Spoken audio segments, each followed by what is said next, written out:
Magic Treehouse 1.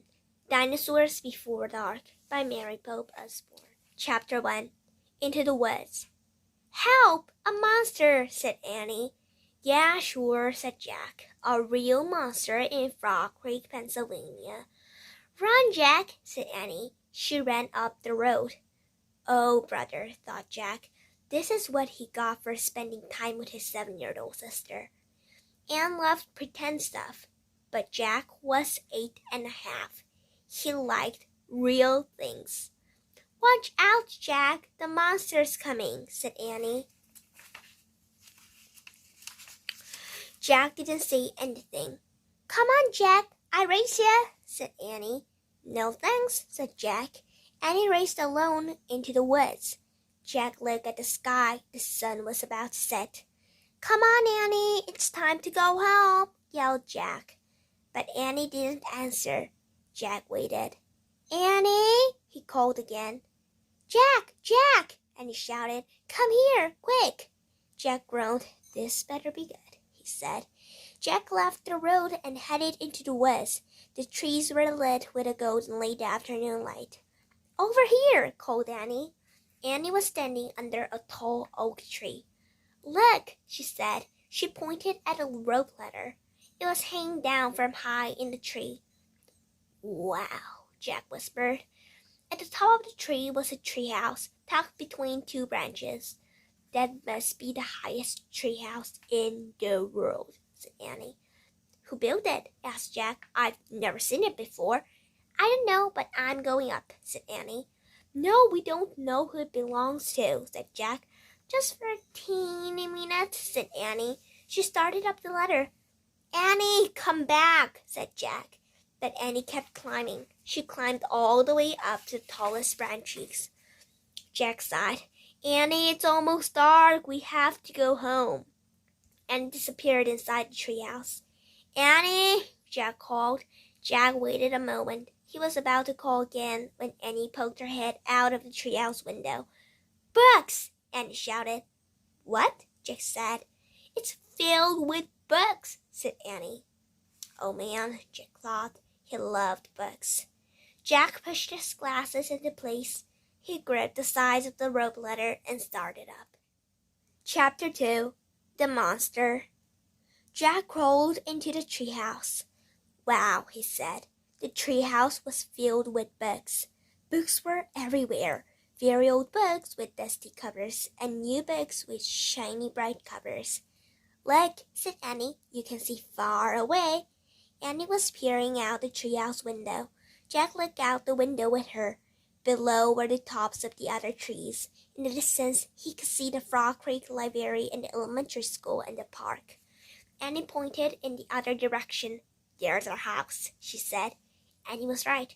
Jack could see the white wooden house with its green porch.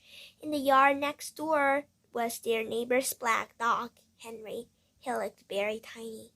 Hi, Henry, shouted Annie. Shush, we're not supposed to be up here, said Jack.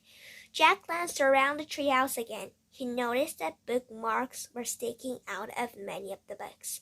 I wonder who owns all these books, he said. I like this one, said Annie. She picked up a book with a castle on the cover. Here's a book about Pennsylvania, said Jack. He turned to the page with a bookmark. Hey, here's a picture of a Frog Creek, said Jack. It's a picture of these woods. Oh, here's a book for you, said Annie. She held up a book about dinosaurs. A blue silk bookmark was sticking out of it. Let me see, said Jack. He set his backpack down on the floor and grabbed the book from Annie. Okay, you look at that one and I'll look at the one about castles, said Annie. No, we'd better not, said Jack. We don't know who these books belong to. But even as he said that, Jack was opening the dinosaur book to the place where the bookmark was. He couldn't help himself. Jack turned to a picture of an ancient flying reptile. He recognized it as a pteranodon. He touched the huge bat-like wings in the picture. Wow, whispered Jack. I wish we could go to the time of pteranodon. Jack studied the picture of the odd-looking creature soaring through the sky. "Ah!" screamed Annie. "What?" said Jack. "A monster!" Annie cried. She pointed out the treehouse window. "Stop pretending, Annie," said Jack. "No, really," said Annie. Jack looked out the window. A giant creature was gliding above the treetops. It had a long, weird crest on the back of its head, a skinny beak, a huge bat-like wings. It was a real-life pteranodon. The creature swooped through the sky. It looked like a glider plane. It was coming straight toward the treehouse. "Get down," said Annie. Jack and Annie crunched on the floor. The wind started to blow. The treehouse started to spin. It spun faster and faster. Then everything was still. Absolutely still. Chapter 3. Where is here? Jack opened his eyes. Sunlight slanted through the window. The treehouse was still high up in a tree, but it wasn't the same tree. "Where are we?" said Annie. She and Jack looked out the window. The pteranodon was soaring through the sky. The ground was covered with ferns and tall grass. There was a winding stream, a sloping hill, and volcanoes in the distance. I don't know where we are," said Jack. The pteranodon glided down to the base of the tree. It landed on the ground and stood very still. "So what just happened to us?" said Annie. "Well," said Jack, "I was looking at the picture in the book, and you said, 'Wow, I wish we could go to the time of pteranodon,'" said Annie. "Yeah, and then we saw a pteranodon in the Frog Creek woods," said Jack. "Yeah, and then the wind got loud and the treehouse started spinning," said Annie. "And we landed here," said Jack. "And we landed here," said Annie. "So that means," said Jack. "So that means what?" said Annie. "I don't know," said Jack. He shook his head. "None of this can be real." Annie looked out the window again. "But he's real," she said. "He's very real." Jack looked out the window with her again. The pteranodon was standing at the base of the tree like a guard. His giant wings were spread out on either side of him. "Hi!" Annie shouted. "Shh!" said Jack. "We are not supposed to be here." "But where is here?" said Annie. "I don't know," said Jack. "Hi! Who are you?" Annie called to the pteranodon. The creature just looked up at her. "Are you nuts? He can't talk," said Jack. "But maybe the book can tell us." Jack looked down at the book. He read the words under the picture. "This flying reptile lived in the Cretaceous period. It vanished 65 million years ago with the dinosaurs." "That's impossible," said Jack. "We can't have gone to a time 65 million years ago." "Jack," said Annie. "He's nice." "Nice," said Jack. "Yeah, I can tell," said Annie. "Let's go down to him."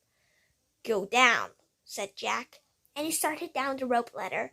"Hey, come back," said Jack. But Annie kept going. "Annie, wait," Jack called. Annie dropped to the ground. She stepped boldly up to the ancient creature. Chapter 4. Henry. Jack gasped as Annie reached out her hand toward the pteranodon. Oh no, he thought. Annie was always trying to make friends with animals, but this was going too far. "Don't get too close to him, Annie," Jack shouted. Annie touched the pteranodon's crest. She stroked his neck. She was talking to him. What in the world is she saying? Jack wondered. He took a deep breath.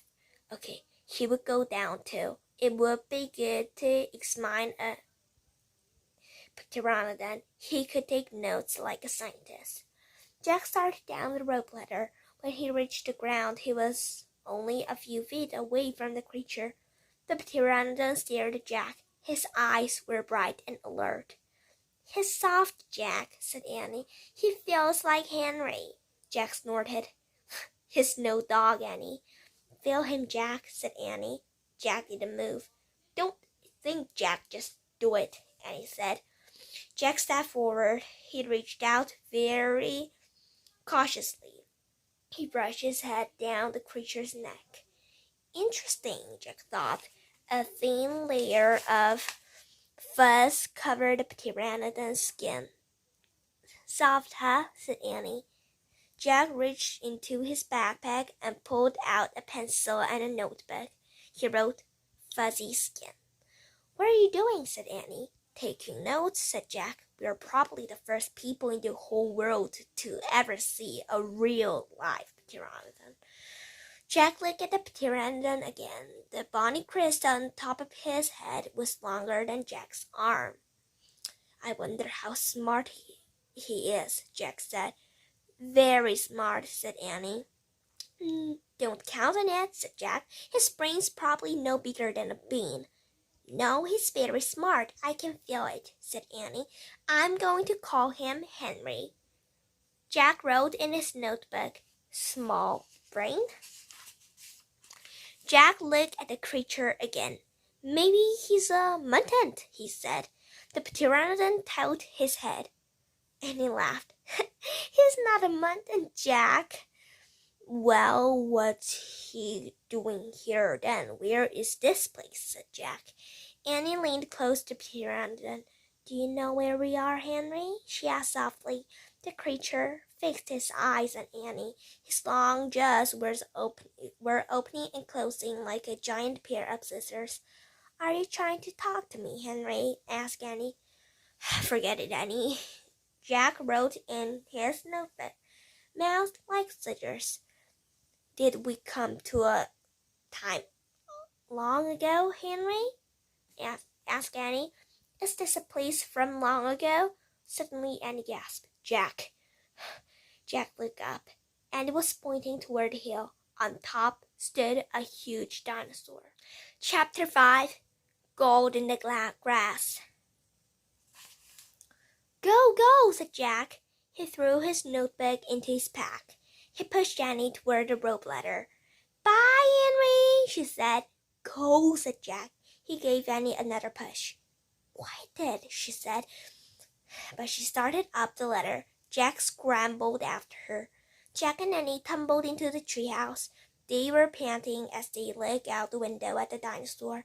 It was standing on the hilltop, eating flowers off a tree. "Oh man," whispered Jack. "We are in a time long ago." The dinosaur looked like a huge rhinoceros with 3 horns instead of 1.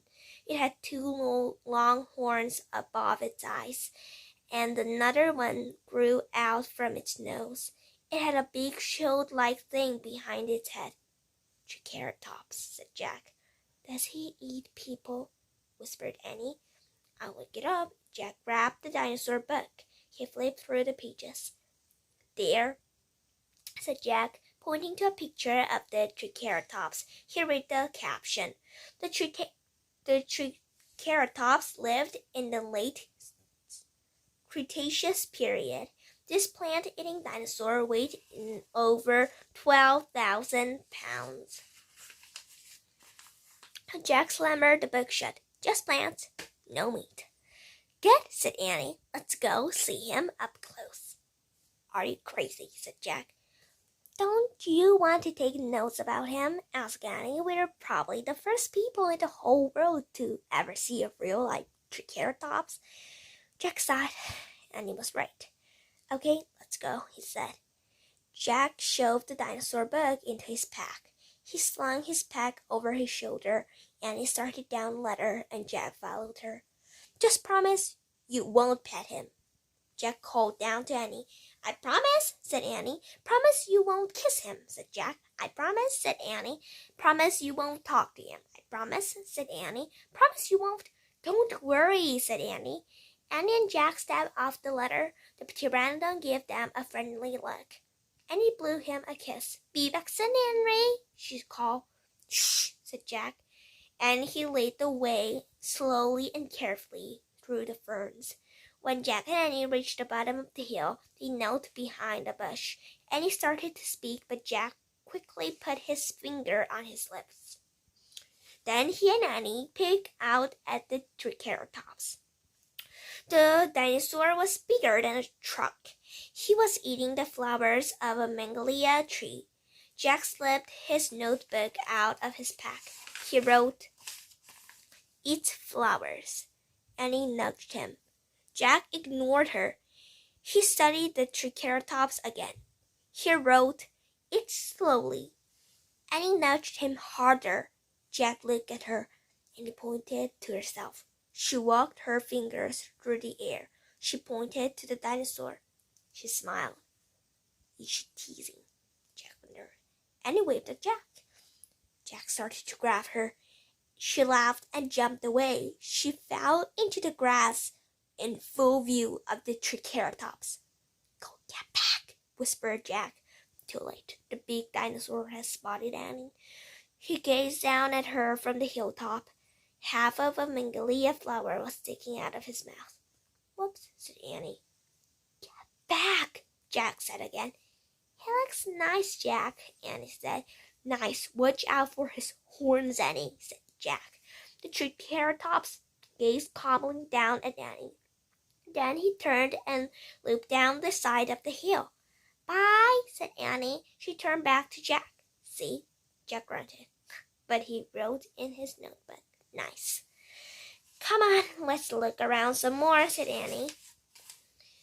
As Jack started after Annie, he saw something glittering in the tall grass. Jack reached down and picked it up. It was a gold medallion.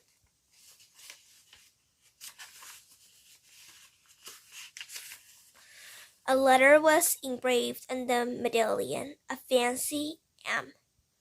"Oh man, someone was here before us," Jack said softly.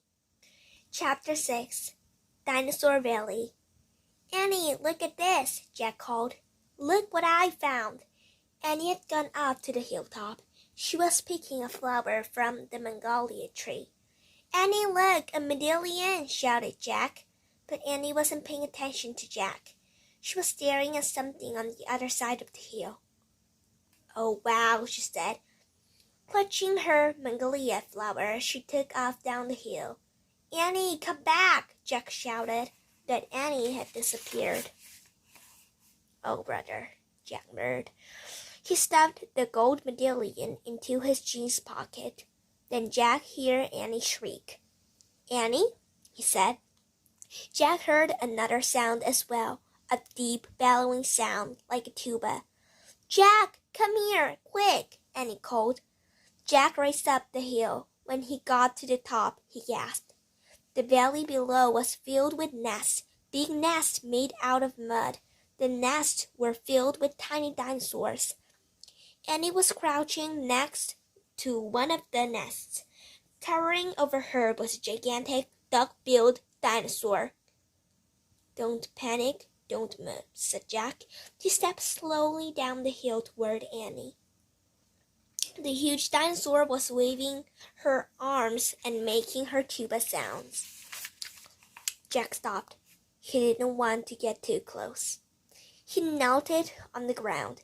"Okay, move toward me slowly," he said. And he started to stand up. "Don't stand, crawl," said Jack. Clenching her flower, Annie crawled toward Jack. Still bellowing, the duck-billed dinosaur followed her. Annie froze. "Keep going," Jack said, and he started crawling again. Jack inched farther down the hill until he was just an arm's distance from Annie. He reached out and grabbed her hand. He pulled Annie toward him. "Stay down," Jack said. He crouched next to her. "Bow your head. Pretend to chew." "Chew?" said Annie. "Yes," said Jack. "I read that that's what you do if a mean dog comes at you." "She's no dog, Jack," said Annie. "Just chew," said Jack. Jack and Annie both bowed their heads and pretended to chew. Soon the dinosaur grew quiet. Jack looked up. "I don't think she's mad anymore," he said. "You saved me," said Annie. "Thanks." "You have to use your brain, Annie," said Jack. "You can't just go running to a nest of babies. There's always a mother nearby." Annie stood up. "Annie, don't," said Jack. Too late. Annie held out her magnolia flower to the dinosaur. I'm sorry I made you worry about your babies, she said. The dinosaur moved closer to Annie. She grabbed the flower from her hand. She reached for another. No more, said Annie. The dinosaur let out a sad tuba sound. But there are more flowers up there, Annie said. She pointed to the top of the hill. I'll get you some. Annie hurried up the hill. The dinosaur waddled after her. Jack quickly looked at the dinosaur babies.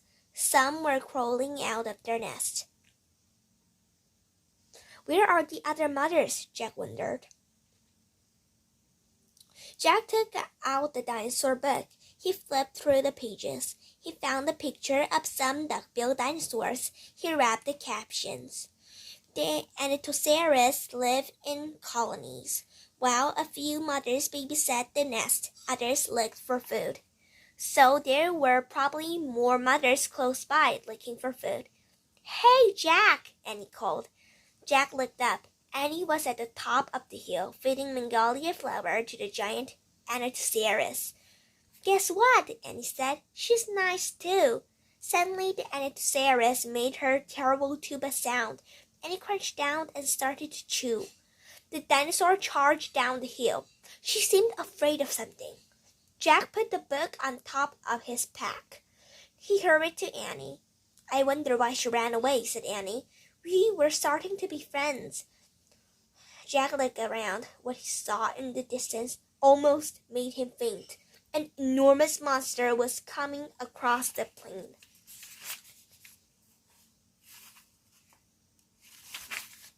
The monster was walking on two strong legs. It was swinging a long, thick tail and dangling two tiny arms. It had a huge head and its jaws were wide open. Even from far away, Jack could see its long, gleaming teeth. Tyrannosaurus Rex, whispered Jack. Chapter 7. Ready, Set, Go. Run, Annie, run, said Jack. Run to the treehouse. Jack and Annie dashed down the hill together. They ran through the tall grass and ferns and past the pteranodon. They scrambled up the rope ladder and tumbled into the treehouse. Annie leaped to the window. It's going away, she said, panting. Jack pushed his glasses into place. He looked out the window with Annie. The Tyrannosaurus was wandering off, but when the monster stopped and turned around, Duck, said Jack. The two of them ducked their heads. After a long moment, they peeked out the window again. Coast clear, said Jack. Hey, whispered Annie. We have to get out of here, said Jack. You made a wish before, said Annie. Right, said Jack. He took a deep breath. I wish we could go back to Frog Creek. Nothing happened. I said I wish, started Jack. Wait, said Annie. You were looking at a picture in the dinosaur book, remember? Oh no, I left the book and my pack on the hill, said Jack. I have to go back. Forget it, said Annie. I can't, said Jack. The book doesn't belong to us. Plus, my notebook with all my notes is in my pack. And my... Okay, said Annie. Hurry, said Jack. He climbed quickly down the ladder and leaped to the ground. Jack raced past the pteranodon, through the ferns, through the tall grass, and up the hill. He looked down. His pack was lying on the ground. On top of it was the dinosaur book. But now the valley below was filled with Dinosaurs. They were all standing guard around the nest. Where had they been? Did fear of the Tyrannosaurus send them home? Jack took a deep breath. Ready, set, go, he thought. He charged down the hill. He ran to his backpack. He scooped it up. He grabbed the dinosaur book. Jack heard a terrible tuba sound. Then another and another. All the Dinosaurs were belonging at him. Jack took off. He raced up to the hilltop. He started down the hill. He stopped. The Tyrannosaurus Rex was back. It was standing between Jack and the treehouse. Chapter 8. A Giant Shadow. Jack jumped behind the magnolia tree. His heart was beating so fast he could hardly think. He peeked out at the giant monster. The horrible-looking creature was opening and closing its huge jaws. Its teeth were as big as steak knives. Don't panic, thought Jack. Think. He peered down at the valley. Good. The duck-billed dinosaurs were sticking close to their nest. Jack looked back at the Tyrannosaurus. Good. The monster still didn't seem to know he was there. Don't panic. Think. Maybe there's information in the book. Jack opened the dinosaur book. He found Tyrannosaurus Rex. He read. Tyrannosaurus Rex was one of the largest meat-eating land animals of all time. If it were alive today, it could eat a human in one bite. Great, thought Jack. The book was no help at all. Jack tried to think clearly. He couldn't hide on the other side of the hill, and the terraces might stamp it. He couldn't run to the treehouse. The Tyrannosaurus might run faster. Maybe he should just wait for the monster to leave. Jack peeked around the tree. The Tyrannosaurus Rex had wandered closer to the hill. Something caught Jack's eyes. Annie was climbing down the rope ladder. Is she nuts? What is she doing? Jack wondered. Jack watched Annie hop up the ladder. Annie hurried over to the pteranodon. She was talking to him. She was flapping her arms. She pointed at Jack, at the sky, at the treehouse. She is nuts, Jack thought. Go back up in the tree, Jack whispered. Go! Jack heard a roar.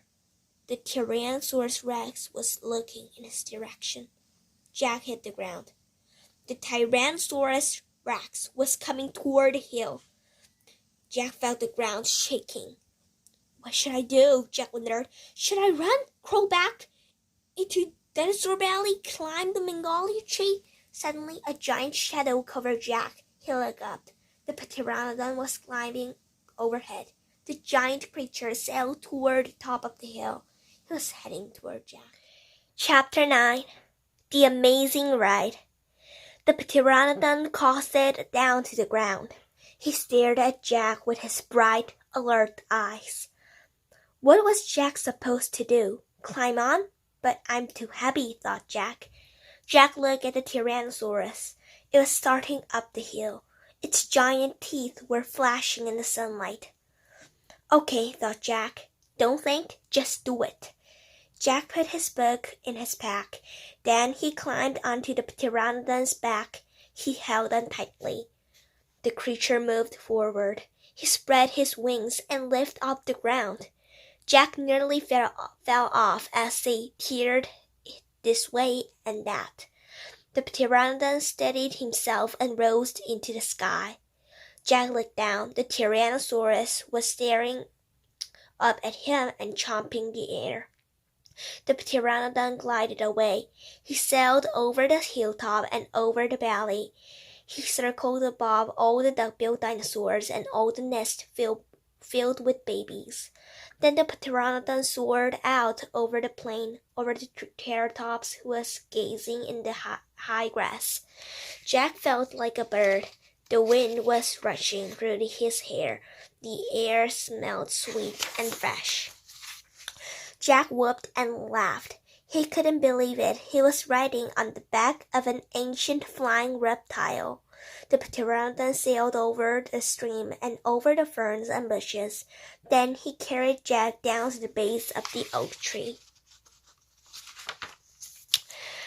When they came to a stop, Jack slid off the creature's back and landed on the ground. The pteranodon took off again and glided into the sky. Bye, Henry, called Jack. Jack, are you okay? Annie shouted from the treehouse. Jack pushed his glasses into place. He kept staring at the pteranodon. Jack! Annie called. Jack looked up at Annie. He smiled. Thanks for saving my life, he said. That was really fun. Thank Henry, not me, said Annie. Come on, climb up. Jack tried to stand. His legs were wobbly. He felt a bit dizzy. Hurry! shouted Annie. It's coming! Jack looked around. The Tyrannosaurus was heading straight toward him. Jack bolted to the ladder. He started climbing. Hurry, hurry! screamed Annie. Jack reached the top and scrambled into the treehouse. It's coming toward the tree! Annie cried. The dinosaur slammed against the oak tree. The treehouse shook like a leaf in the wind. Jack and Annie tumbled into the books. Make a wish to go home, cried Annie. We need a book, the Pennsylvania book, said Jack. Where is it? They both searched madly around the treehouse.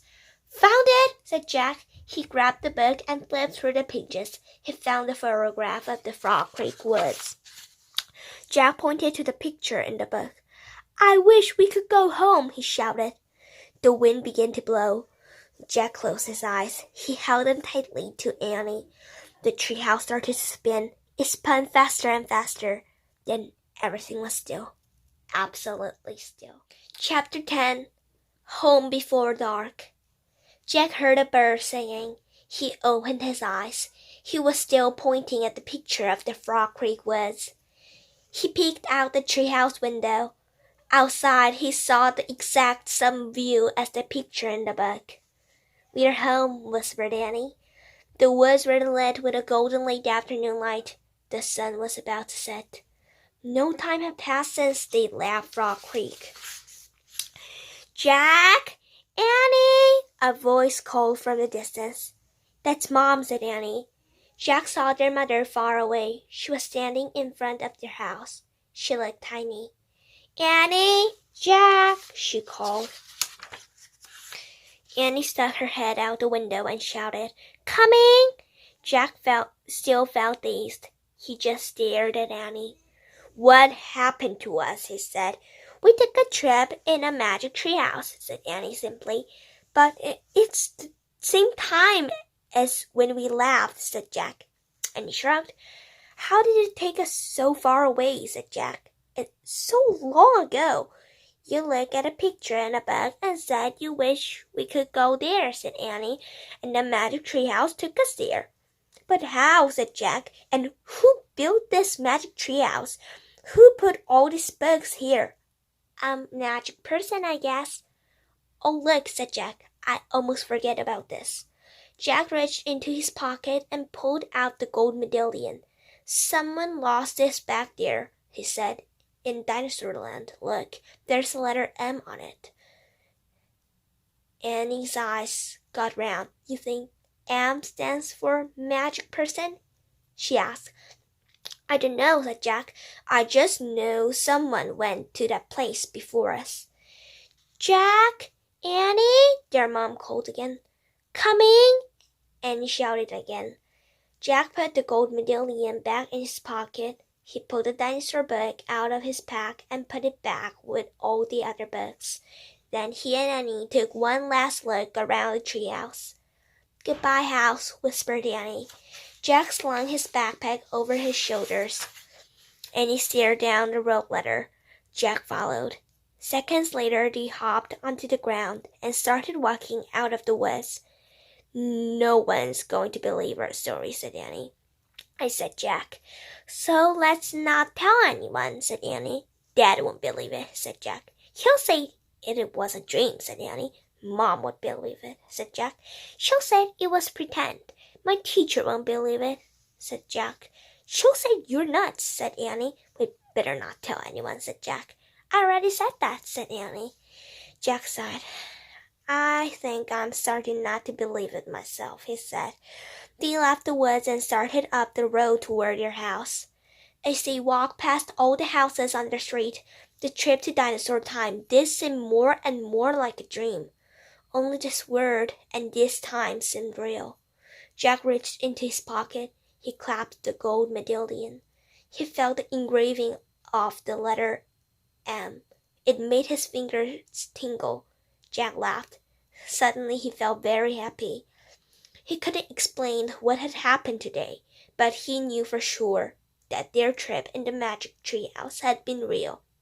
Absolutely real. Tomorrow, Jack said softly, we'll go back to the woods. Of course, said Annie. And we'll climb up to the treehouse, said Jack. Of course, said Annie. And we'll see what happens next, said Jack. Of course, said Annie, Racia, and they took off together, running for home. The end.